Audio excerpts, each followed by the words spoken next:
Minority మండల పరిచయ అధ్యక్షుడు గ్రామ శాంతి. 6 గ్యారెంట్లు కంపల్సరీ అమలు అవుతాయి. లేట్ అయినా కంపల్సరీ అమలు చేసి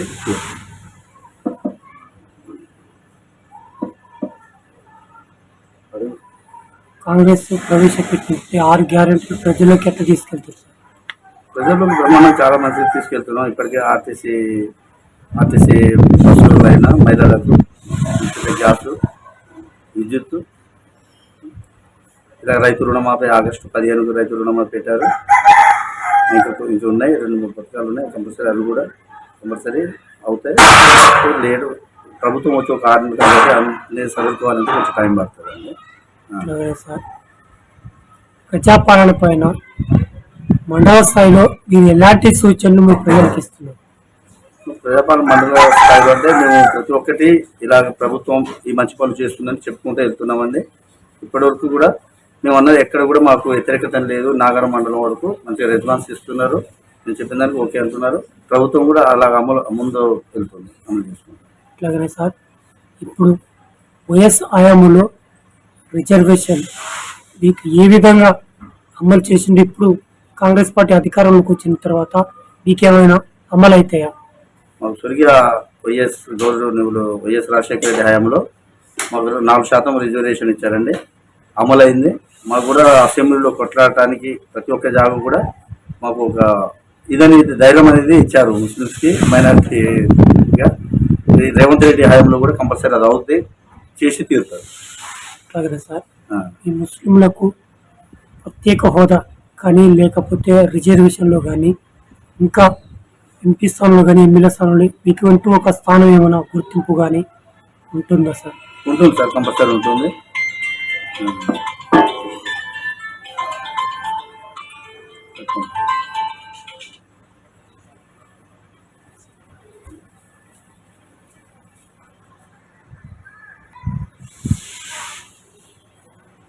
అట్లాగనే సార్, ఇప్పుడు కాంగ్రెస్ పార్టీ అధికారంలోకి వచ్చింది కాబట్టి మీకు ఎలా అంటే మీరు ప్రజల్లోనికి ఎలా తీసుకెళ్తారు? ఇలాంటి మేము పథకాలు చెప్పుకుంటూ వెళ్తున్నామండి. ప్రతి ఒక్క నిన్న జరిగిన ఎంపీ ఎలక్షన్లో కూడా పథకాలు వివరించాం.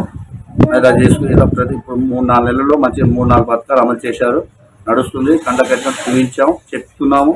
దానివల్ల ప్రజలకు మాకు ఇంతవరకు వ్యతిరేకత అనేది లేదు. ఈ నాగారం మండలంలో గత పాలన ఏ విధంగా ఉంది, ఇప్పుడు కాంగ్రెస్ పాలన ఏ విధంగా ఉంది సార్? గత పాలన కంటే మా పాలన చాలా మెరుగ్గా ఉంటుందండి, ఉన్నదండి, ఇంకా ఉండబోతుంది, చాలా మెరుగ్గా ఉంటుంది. మళ్ళీ రేవంత్ రెడ్డి గారు మళ్ళీ సీఎం అవుతారు. సార్, మాజీ ఎమ్మెల్యే గాదవ్ కిషోర్ పాలన ఏ విధంగా ఉంది? అతను ఓడిపోవడానికి ప్రధాన కారణం సార్? గాదవ్ కిషోర్ గారి పాలన ఫస్ట్ ఇయర్లో మంచిగా ఉందండి. సెకండ్ టైం వచ్చే వరకు కొంత వ్యతిరేకత అనేది వచ్చేసిందండి. దానివల్ల ఆయన ఓడిపోవడం కారణం అండి. అట్లయినా సార్, మన జరిగిన అసెంబ్లీ ఎన్నికల్లో ముందర స్వామివారు గెలిచారు. మీకు ఎలాంటి సూచనలు ఇచ్చారు? అంటే ఏమైనా హామీలు ఇచ్చిందా మీకు? మాకు 6 గ్యారెంటీ గురించి హామీలు ఇచ్చారండి. 6 గ్యారెంటీ కంపల్సరీ అమలు చేస్తా అన్నారు. మా పర్సనల్గా చూసుకోవాలంటే మా శాంతినగర్లో లైన్ పోయిందండి విద్యుత్, అది కూడా తీపిస్తానని హామీ ఇచ్చారు. రేపు ఈ ఎలక్షన్లో రిజల్ట్ రాగానే అది కూడా అయిపోయిందండి, తీపిస్తా అన్నారు ఎమ్మెల్యే గారు. మాకు ఇంతవరకు చాలా మంచిగా సహకరిస్తున్నారండి. సార్, ముస్లింలకు అట్లాగే ఇప్పుడు దళితులకు దళిత బంధు అని చెప్పేసి ఎస్టీ బీసీ బంధు పెట్టారు. ముస్లింలకు మీకేమన్నా ప్రత్యేకమైనటువంటి ఏమన్నా సంక్షేమ పథకాలు పెట్టారా? మాకు ఇంతవరకు పథకాలు అనేది సొంతంగా ఏం లేవండి, ముస్లిమ్స్కి అనేది లేదు ఇంతవరకు. కాకపోతే అమలు చేస్తానని అంటున్నారు. రేపు రిజర్వేషన్ కూడా పెంచుతానని ఆ రోజు ముఖ్యమంత్రి రోజులు రేవంత్ రెడ్డి గారు కూడా చెప్పారు. చూద్దామండి, ఇప్పుడు 6 నెలలే కదా, ముందు ఉంది కదా. కానీ సార్, రైతులు కొంతమంది వ్యతిరేకిస్తారు. దీనిపైన మీ మండలంలో మీరు ఎలాంటి సూచనలు ఇస్తారు? రైతులకు మాకైతే ఇంతవరకు వ్యతిరేకత అనేది లేదండి. రైతు బంధు కంపల్సరీ అందరికీ వెనక ముందైనా అందరికీ వచ్చేసాయి. రైతు కూడా రైతు బంధు మొత్తం క్లియర్ అయిపోయింది. ఇంకోటి సార్, రైతు బంధు అనేది చాలా తగ్గించిస్తేనే మంచిది సార్. 5 ఎకరాలు లేకపోతే 10 ఎకరాలు అనేది ఒకటి డిక్లేర్ చేయాలి సార్. ఎందుకంటే వృధాగా 100 ఎకరాలు ఉన్న వాళ్ళకి ఇచ్చి డబ్బంతా వేస్ట్ చేశారు సార్. ఇది మా ముఖ్యమంత్రి రోజులు దృష్టి పడి దీన్ని కొంచెం తగ్గించి ఒక 10 ఎకరాలకు ఏదో ఒక మినిమం ఇంత అని చేస్తే మంచిగా ఉంటుంది సార్. అవును సార్. మీ ఎంపీ ఎలక్షన్లలో మీరు మీ మండలంలో ఎలాంటి సూచనలు ఇచ్చారు? మీరు ఎన్ని సీట్లు గెలవబోతున్నారు సార్? మేము 10 నుండి 12 సీట్లు కంపల్సరీ గెలవబోతున్నాం సార్. దాంట్లో డౌట్ అనేది లేదు. మా మా ఎంపీ అభ్యర్థి చామల కిరణ్ కుమార్ రెడ్డి గారు అత్యధిక మెజారిటీతో గెలుస్తారు సార్. కానీ సార్, రాహుల్ గాంధీని ప్రధానమంత్రి ఎందుకు చేయాలనుకుంటారు సార్ అసలు? ఇప్పుడు చూశారు సార్, ఇంతకుముందు ఇప్పుడు పరిపాలన వాజ్పేయి పరిపాలనలో ఒక విధంగా ఉండేది. తర్వాత మన్మోహన్ సింగ్ ఎంత చేశారో అందరికీ తెలుసు. రాజీవ్ గాంధీ కాడి నుంచి రాహుల్ గాంధీ వరకు కూడా, రాహుల్ గాంధీ ఒకసారి ఛాయిస్ ఇస్తే రాహుల్ గాంధీ పరిపాలన చాలా బాగుంటుందని మా ఆశ, నమ్మకం. యువతకు రేపు మంచి ఫ్యూచర్ ఉంటుంది అనేది ఒక నమ్మకం సార్. అట్లాగనే సార్, మొన్న రాహుల్ గాంధీ జూడో యాత్రలో ఎలా ప్రజల్లోనికి తీసుకెళ్ళారు? యువకులను ఎలాంటి ఉత్సాహం వచ్చింది సార్? ఇప్పుడు యువత అనేది మెయిన్ జాబర్ సార్. జాబులు ఇంతవరకు మన నరేంద్ర మోడీ గారు ఇంతవరకు 20 లక్షల 20 కోట్ల జాబులు అన్నారు. ఇంతవరకు జాబుకి ఏం లేదు. ఏదో అతని ఏదో చెప్పుకుంటూ వెళ్తున్నారు అంతవరకే. కానీ రాహుల్ గాంధీ రేపు ప్రధాని అయితే యువత కంపల్సరీ ఉద్యోగాలు ఇస్తారండి. ఇండియా మొత్తం చాలా బాగా శ్యామలం ఉంటుందండి సార్. అట్లాగనే సార్, మనకు అంటే కొన్ని గ్యారెంటీలు కూడా ఇచ్చారు కదా సార్. ఒకలా కాంగ్రెస్ అధికారంలోకి వస్తే అవి అమలు అయితే అనుకుంటారా మీరు? కంపల్సరీ అమలు అవుతాయి సార్. ఇంతవరకు కాంగ్రెస్ పార్టీలో ఇందిరాగాంధీ కాడి నుండి రాజీవ్ గాంధీ వరకు తీసుకోండి, చెప్పిన పనులు, ఇచ్చిన గ్యారెంటీలో ఇచ్చిన హామీలు ఏది ఇంతవరకు ఇది కాలేదండి. ప్రతి ఒక్కటి నెరవేర్చుకుంటూ వస్తున్నారండి సార్. కొంతమంది మొన్న జరిగినటువంటి ఎమ్మెల్సీ ఎలక్షన్లో తీర్మానం కాంగ్రెస్ పార్టీ నుంచి అంటే సీనియర్లు ఎక్కువ శాతం ప్రోత్సహించలేదని చెప్పేసి కొంతమంది వాదన సార్. దీనిపైన మీరు మండలంలో ఎలాంటి లేదండి, అట్లాంటి ఊహాగానాలు తప్ప. తీర్మానం మండలంలో అందరం కష్టపడ్డాం, అందరం ప్రచారం చేసాం, ప్రతి ఒక్క అభ్యర్థి కలిసాం, మాట్లాడడం మంచిగా. అందరూ ప్రతి ఒక్కరు ఓటు హక్కు వినియోగించుకున్నారు. మాకైతే మెజార్టీ సింపుల్గా తీర్మానం మండలం గెలవబోతున్నారు. ఖచ్చితంగా గెలవబోతున్నారు. మెజార్టీ బాగానే ఉంటుందండి. మెజార్టీ సార్, రానున్న సర్పంచ్ ఎలక్షన్లో కానీ మీరు మన ఎంపీటీసీ జెడ్పీటీసీ మీకు ముస్లింలకు ఏమన్నా ప్రత్యేక హోదా మీకు ఏమన్నా ఇచ్చే ఆలోచనలు ఏమైనా ఉన్నాయా? ఇప్పుడు ప్రత్యేక హోదా అనేది ఇంతవరకు మాకు ఇప్పటివరకు లేదండి. కంపల్సరీ రేవంత్ రెడ్డి గారు అమలు చేస్తారు, ఆ నమ్మకం అయితే ఉన్నదండి. ఏమన్నా టికెట్లు ఏమైనా మీకు కేటాయించే ఆలోచనలు ఉన్నాయా సార్? మా టికెట్ ఇప్పుడు సర్పంచ్ ఎలక్షన్లో ఇక్కడ మాకు వస్తుంది సార్. ఇప్పుడు మా గ్రామ పంచాయతీ మా బీసీలకే ఉంది. బీసీకి మా ఇంతకుముందు కూడా బీసీలో మా ముస్లిమ్స్కి ఇచ్చారు, ఇప్పుడు ముస్లిమ్స్కి వస్తుంది సార్. జనాభా ప్రకారం చూసినా మా మైనార్టీలకు ఉంది సార్. అట్లాగనే సార్, ఈ 6 గంటల ప్రజాపాలనపై కాంగ్రెస్ కు బీఆర్ఎస్ పాలన తేడా ఏంటి సార్? ఇప్పుడు బీఆర్ఎస్ పాలనలో సార్, ఇప్పుడు బీఆర్ఎస్ పాలన ఎలా ఉంది? ఫస్ట్ చెప్పాను కదా, ఫస్ట్ విడతలో బాగున్నది, 2 విడతలు చేసింది ఏమి లేదు.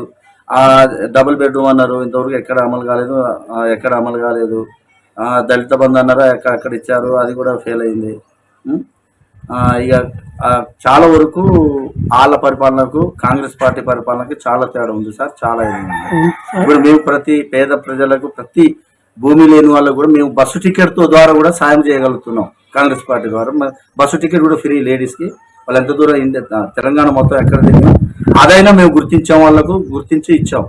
కానీ కేసీఆర్ ప్రభుత్వంలో రైతు బంధు అన్నారు, భూమి ఉన్నోళ్ళకి ఇచ్చారు. అది గుంట ఎకరం 2 ఎకరాలు ఉన్నోళ్లకు అది సమస్య కాదు సార్.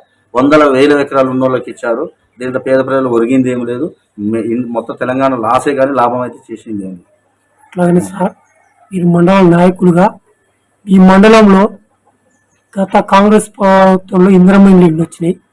మొన్న కేసీఆర్ పాలనలో, బీఆర్ఎస్ పాలనలో ఎన్ని డబుల్ బెడ్రూమ్లు ఇచ్చారు సార్? మాకు కాంగ్రెస్ ప్రభుత్వంలో చాలా ఇళ్ళు వచ్చాయి సార్. 30-40 ఇళ్ళ పైన ఉన్నాయి శాంతినగర్లో. ఓన్లీ మీ మండలంలో సార్? మండలం కదా సార్, నేను ఇక్కడ మా విలేజ్ చెప్తున్నాను. ఇప్పుడు ప్రజెంట్ 3,500 ఇళ్ళు కేటాయించారు సార్. కోడ్ వల్ల అది ఆగిపోయినాయి సార్. తర్వాత అన్నీ ఇప్పటి వరకు బీఆర్ఎస్ ప్రభుత్వంలో శాంతినగర్కు 1 ఇల్లు కూడా ఇచ్చింది లేదు. అట్లాగనే సార్, ఈ మండలంలో దళిత బంధు ఎన్ని యూనిట్లు ఎంతమందికి ఇచ్చారు సార్ మీకు మండలంలో? మా మండలంలో దళిత బంధు చాలా తక్కువ సార్. ఎక్కడో ఒకడొక్కడు ఒకటి రెండు ఇచ్చారన్నారు, అది కూడా మాకు పూర్తిగా ఇన్ఫర్మేషన్ లేదు సార్. అట్లాగనే సార్ ఈ మండలంలో మంచి స్కీమ్ అని చెప్పేసి మిషన్ భగీరథ వాటర్ పెట్టారు సార్. ఈ మండలంలో ఎన్ని గ్రామాలకు అందించారు సార్? మిషన్ భగీరథ ఎక్కడ రావట్లేదు సార్. ఇప్పుడు మా విలేజ్ తీసుకున్నా ఎక్కడ మిషన్ భగీరథ ద్వారా నీళ్ళు అందట్లేదు. ట్యాంకులు కట్టారు, అవన్నీ వదిలిపెట్టారు. ఇంతవరకు అది అమలు కాలేదు. అది మా ఒక్క విలేజే కాదు, మండలంలో చాలా విలేజ్లలో మిషన్ భగీరథ రావట్లేదు సార్. అట్లాగనే సార్ గత బీఆర్ఎస్ పనులు కాళేశ్వరం నీళ్ళు మీ నియోజకవర్గం వచ్చినాయి సార్, ఈ మండలానికి వచ్చినాయి. అవును, వచ్చినాయి సార్ నీళ్ళు వాటర్ వచ్చినాయి. కాళేశ్వరం నీళ్ళు కాళేశ్వరం వచ్చింది సార్. అని వచ్చి ఇప్పుడు అదే ఇప్పుడు వాళ్ళ ఆయంలో వచ్చినాయంటే సార్, అవి ఒక్క 2 విడతలు ఇచ్చారు అంతవరకే. తర్వాత ఇప్పుడు ప్రాజెక్టు పగిలిపోయే మళ్ళీ ఏముంది సార్, ఇంతవరకు మళ్ళీ వాటర్ అయితే లేదు. కాంగ్రెస్ ప్రభుత్వం వచ్చిన కానీ అది సరి చేయడమే సరిపోతుంది సార్. అట్లానే సార్ బీఆర్ఎస్ పాలనలో 1 ఎకరం కూడా ఎండిపోయలేదు. కాంగ్రెస్ పార్టీ అధికారంలోకి వచ్చిన తర్వాత కాంగ్రెస్ తెచ్చిన కరువు అంటున్నారు. తప్పు సార్, అది ఆ తప్పు నిర్ణయాలు వాళ్ళు మాట్లాడేసారు, అవగాహన లేకుండా మాట్లాడుతున్నారు. అది కాంగ్రెస్ పార్టీ 2-3 సంవత్సరాలు చేస్తే అది చేసిందా చేయలేదని మీరు చెప్పినా విమర్శించినా అది ఓకే. 6 నెలలలో మేము వచ్చేవరకే ప్రాజెక్టు ఎండిపోయి, ప్రాజెక్టు పగిలిపోయి, మేడిగడ్డ ప్రాజెక్ట్ మొత్తం పగిలిపోయి ఉన్నాయి. వాళ్ళు చేసింది మేము వచ్చి వాటరే నిల్వలేదు, మేము ఏం చేయగలుగుతాం? వాటర్ నిల్వ ఉంచి మేము వాటర్ ఇవ్వకపోతే కాంగ్రెస్ పార్టీ చేసిన తప్పనే అండి. వాటర్ ఉంచుకునే వాటర్ ఇవ్వలేదనండి, అదో పద్ధతి ఉంటుంది. చేసింది మొత్తం మీరు చేసి కాంగ్రెస్ లాస్ట్ మూమెంట్లో కాంగ్రెస్ పార్టీ మీద నెట్టేస్తే అది పద్ధతి కాదు కదా సార్, ధర్మం కాదు కదా. కానీ సార్ రేపు జూన్ 2వ తారీఖు నాడు తెలంగాణ ఆవిర్భావం, ఈ మండలంలో ఎలాంటి సూచనలు ఇస్తారు సార్? మేము చాలా బ్రహ్మాండంగా జూన్ 2వ తారీఖు చేయాలని చూస్తున్నాం సార్. మా తల్లి సోనియమ్మ కూడా ఇక్కడ హైదరాబాద్కి రావడానికి మా మంత్రివర్యులు కూడా చేస్తున్నారు. బ్రహ్మాండంగా చేస్తున్నాం సార్.